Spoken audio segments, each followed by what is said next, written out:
ginawa yun? Sinadya mo? Sabihin mo, matagal mo na akong gustong saktan. Bella, ikaw naman yung nauna, di ba? Sinabunutan mo ko kasi ayaw mo na magsumbong ako.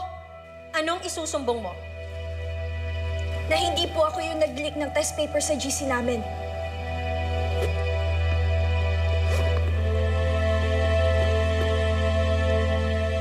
Ayan, Mama, oh.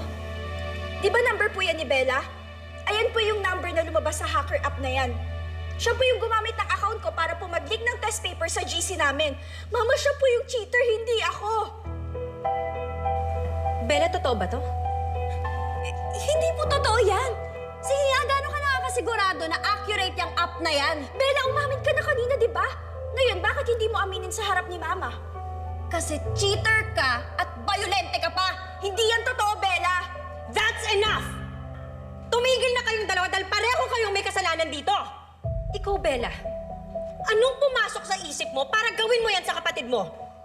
Sinira mo ang pangalan niya at reputasyon niya sa school ninyo. Pati ako pinagdudahan ko si Ara.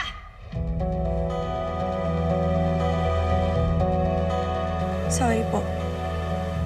At ikaw, Ara, sinasaktan mo si Bella? Huwag na huwag mong sasaktan ang anak ko. Sorry po. Akin na yung mga cellphones nyo. You both are grounded for 1 week.